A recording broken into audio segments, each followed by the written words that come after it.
गरीबी और मुफलसी में एक बीमार महिला को न किसी सामाजिक संस्था से मदद मिल पाई और न ही क्षेत्र के किसी जनप्रतिनिधि ने कोई सहायता दी। ऐसे में मौत उस बेबस बीमार महिला को तिल तिल घेर रही है। हम बात कर रहे हैं भिंड शहर के नयापुरा में रहने वाली नूर अफसा की, जो पहले 7 महीने से स्पाइनल कॉर्ड में चोट के कारण असाध्य हालत में है। आयुष्मान कार्ड भी उसकी बीमारी में काम नहीं आ पाया। आपने अब तक यदि हमारा चैनल सब्सक्राइब नहीं किया है तो प्लीज़ इसे सब्सक्राइब कर लें और वीडियो पर बने रहें। वीडियो अभी आगे है। नूर अफसा का पति उसे कुछ साल पूर्व ही छोड़ गया था। उसके पिता बताते हैं कि उनकी हैसियत इतनी नहीं है कि महंगे अस्पताल में उसका इलाज करवा सकें। बावजूद इसके जो कुछ था उसे इलाज में खर्च कर दिया, यहाँ तक कि घर भी बेच दिया। उसके बाद क्षेत्र के जनप्रतिनिधियों से मदद की गुहार की, लेकिन कहीं से कोई इमदाद नहीं मिल पाई।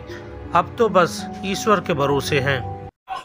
आपकी बेटी बिस्तर पर लेटी है, कितने दिनों से इसको परेशानी है और क्या परेशानी है और कैसे ये हादसा हुआ?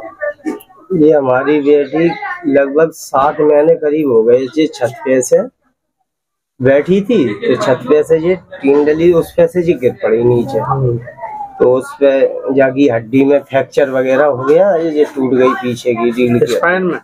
हाँ, तो फिर हम इस बच्ची को लेके हॉस्पिटल गए। हॉस्पिटल वालों भिंड वाले हॉस्पिटल जैसे पहुंचे तो उनने जल्दी देख दाख के ग्वालियर के लिए रेफर कर दिया। ऐसे जब मैं ग्वालियर लेके पहुंचे हमारे बच्चे, तो ग्वालियर में डॉक्टर ने उन्हें देख रेख करी उनकी थोड़ी बहुत, फिर उन्होंने कह दिया आप इसे घरे ले जाएं, घरे इसका ट्रीटमेंट कराना। तो मैं बच्ची को घरे ले आया, और जब बच्ची को ज्यादा तकलीफ हुई तो मैं कानपुर ले गया रिश्तेदारों ने, और ने कहा कानपुर ले जाना, इसे अच्छा इलाज हो जाएगा। तो कानपुर लेके गया, कानपुर इसका इलाज कराया, तो कुछ आयुष्मान कार्ड से भी इलाज हुआ और कुछ हम लोगों के जो पैसा था वो हमने खर्च किया, उससे इलाज करा। वहाँ क्या है, बेर वो आईसीयू में रख दें, इलाज करे नहीं, लूट मार करने का काम करा उनने साहब।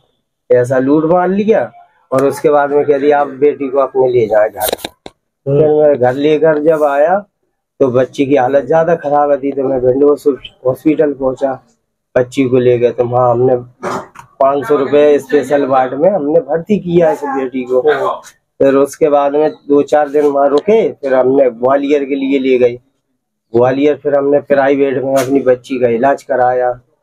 सो उधार सुधार लेके जैसे भी कर्जा करके हमने करा। फिर हमारा जो मकान था वो हमने अभी मकान भी बेच दिया, और मेरा दामाद को गए हुए घर से गुमशुदा 5 साल हो गई है, उसका कोई पता नहीं है, दारू वगैरह पीता था, चला गया जने। इनके ससुराल से भी कोई नहीं आया आपकी मदद करने? कोई भी मदद के लिए नहीं आया, देख भाल गए बस चले गए हैं, मदद के लिए कोई नहीं आया। किसी ने भी सिंगल आदमी ने ये नहीं कि ये 10-50 हजार रुपए आपकी हम मदद करेंगे। तो आपने नेताओं से या सांसद विधायक सांसद के महल्ले में तो हम रहते ही हैं, सांसद जी ने मदद नहीं करी, विधायक जी ने भी मदद नहीं करी, और भी चलती वाले शहर में कोई ने भी मदद नहीं करी। आश्वासन सबने दे दिए कि हम ऐसा करवा देंगे और फिक्र न करना, वो अच्छी कर दूंगा वो कर दूंगा, कोई ने कुछ भी मदद आज भी नहीं करी। आज मेरी बेटी है। आपने कलेक्टर से मदद के लिए गुहार लगाई? नहीं, मैंने फिर कलेक्टर साहब को नहीं लगाई। जब हमारे अपने इतने बड़े लोग रहते उन्होंने ही मदद नहीं करी तो कलेक्टर साहब का सुनते हमारी?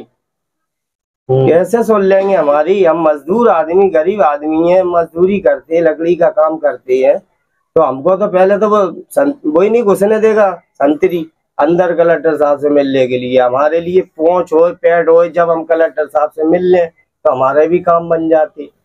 क्या नाम है आपका? हमारा नाम सत्तार अंसारी है। आपकी बेटी का नाम? नूर अफसा। कहाँ रहते हैं आप? हम वार्ड नंबर 16 नयापुरा में रहते हैं। क्या काम करते हैं? लकड़ी का काम करते हैं। आंखों में आंसू लिए रुआसी होकर नूर अफसा ने बिस्तर पर लेटे हुए बताया कि पति पहले ही छोड़ गया था और वो पिता पर थोड़ी बोझ थी। पिता ने अपनी हैसियत के मुताबिक इलाज कराया, अब उन पर और बोझ नहीं बनना चाहती। बेहतर है कि अल्लाह उसे इस दुनिया से उठा ले। आप खुद ही सुनिए बेबस नूर अफसा का दर्द। आप ये बेड पे लेटी हैं, क्या हुआ हादसा जिस वजह से आपको यहाँ आज इस तकलीफ में आप लेटी हुई हैं? जी, हम अपनी भतीजी को ऊपर खिला रहे थे, तो वो खेलते खेलते टीनों के पास चली गई। फिर उसके बाद वो गिरने को जैसी हुई तो हमने उसको पकड़ने की कोशिश करी, तो फिर हम उसके जरिए सब नीचे गिर गए। हम नीचे गिरे तो फिर वहाँ पर नीचे पत्थर वत्थर डले थे, तो इसलिए उसकी वजह से मेरी रीढ़ में लगी, तो फिर इस शरीर की जान निकल गई। उसके बाद फिर भैया आए हेल्प के लिए। फिर भैया ने उठाया, हमने कहा भैया हम उठ नहीं पाएंगे, कोशिश करी उनने उठाने की, लेकिन हम उठ ही नहीं पा रहे थे। हम उठने की कोशिश करते, फिर भैया ने उठाया, फिर भैया गोदी में उठा के लेके आया, हॉस्पिटल लेके गए। हॉस्पिटल वालों ने कह दिया इनको ग्वालियर रेफर कर दिया जाए। ग्वालियर रेफर कर दिया तो ग्वालियर में इलाज करा, तो वो कहने लगे इनके पैरों में मूवमेंट नहीं है, कोई ऑपरेशन नहीं हो सकता है, तो इनको घर ले जाएं, इनके पैरों में जब एहसास होगा तब हम उनका इलाज कराएंगे कोई। तो उन्होंने फिर हम घर पे लिया। पापा लोग कहने लगे कि ऐसे कैसे चलेगा। फिर लेटे लेटे फिर कुछ टाइम बीत गया। उसके बाद भाई ने फिर बेड सोल पड़ने लगा, तो भाई कहने लगा कि ऐसे लेटारे हुए कुछ भी नहीं हो रहा है, तो फिर इनको दिखाया जाए। फिर रिश्तेदार भी कहने लगे कि इधर दिखा लो उधर दिखा लो, तो फिर कानपुर लेके गए पापा। फिर कानपुर गए तो कानपुर में इलाज चला। आयुष्मान कार्ड मेरा है, आयुष्मान कार्ड से मैंने इलाज कराने की कोशिश भी करी, घर वालों ने सब चीज़ लगाई। आयुष्मान से थोड़ा बहुत लाभ मिला, उन लोग जबरदस्ती करके आयुष्मान चला रहे थे, पैसे काट रहे थे, आईसीयू में भर्ती कर दिया। जिस चीज़ का इलाज होना चाहिए वो करा नहीं, और मुझे आईसीयू में भर्ती करने वाली सीरियस हालत तो थी नहीं कोई। मेरा बेड सोल पड़ रहा था, तो बेड सोल का इलाज होना चाहिए था, कोई बेड सोल का इलाज नहीं हुआ। बेफिजूल मैंने पैसे काटे आयुष्मान से थोड़े बहुत।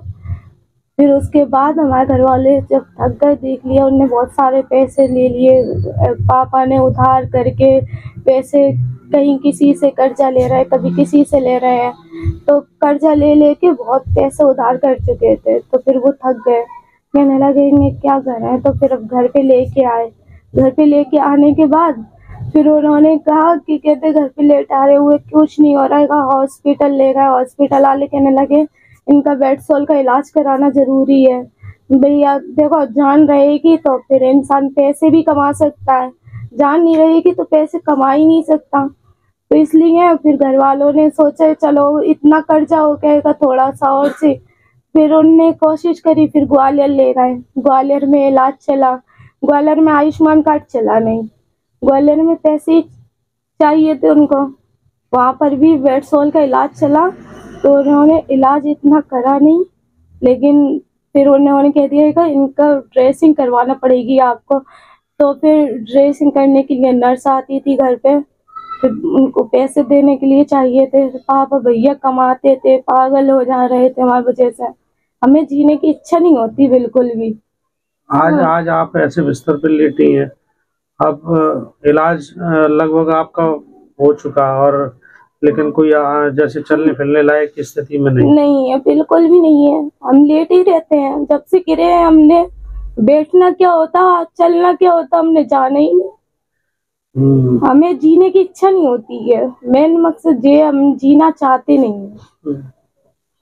हमें जिंदगी के आपके यहाँ से सांसद विधायक कोई नेता और कोई अधिकारी वगैरह कोई आया क्या यहाँ? नहीं, कोई नहीं आया।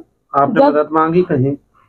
पापा ने कहा भी कि मदद मांगे, तो विधायक जो थे पहले संजू थे, तो उनसे मदद मांगने की कोशिश करी, तो उन्होंने कोई सुनवाई नहीं करी। फिर उसके बाद पापा जब हार गए, कहने लगेंगे कोई सुनेगा नहीं, तो फिर पापा ने फिर और कोशिश करी नहीं। फिर इसलिए फिर पापा ने कर्जा लेना मुनासिब समझा, फिर उसके चक्कर में घर भी बेच दिया। हमने मना भी करा था कि ऐसी जिंदगी से तो मौत आ जाए तो बेहतर है, तुम घर मत बेचो हमारे वजह से। फिर वो कर्जा इतना हो रहा था, कर्जेदार आने लगे। तो इसलिए हमें पसंद नहीं आया। हम तो इस जिंदगी से तो चाहते हैं मौत भी आ जाए तो हमें कोई गम नहीं है। क्या नाम है आपका? नूर अफ़सा। कहाँ रहती हो? जी नएपुरा। अभी आप अपने पापा के घर पे हो? हाँ पापा के घर पे ही है। शादी हुई, आदमी छोड़ के चला गया, एक बच्चा है माया। हम अकेले रहते थे अपने पापा के पास। वो अपना गृहस्थी देखने के बाद हमें भी देखते थे, समझते थे। अब हम खुद इतने मोहताज हो गए हैं, ना अपनी जिंदगी का होश रहता ना अपनी औलाद का। माँ बाप के ऊपर और बोझ बन गए हैं। पहले थे बोझ, पहले कम थे, पैरों के थे, अब तो पैरों के भी नहीं है, बहुत मोहताज हो चुके हैं।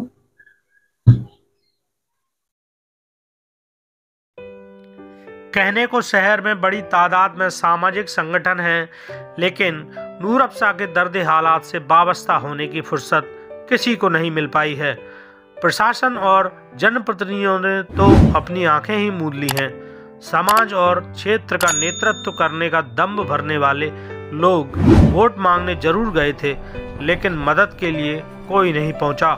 अब देखने वाली बात होगी कि हमारा ये संवेदनशील समाज इस लाचार महिला और पिता की क्या मदद कर पाता है। खैर, खबर के बारे में आपकी क्या राय है, हमें कमेंट सेक्शन में जाकर कमेंट के जरिए जरूर बता सकते हैं। मिलते हैं अगली खबर में, तब तक के लिए राम राम, दुआ सलाम, जय हिंद।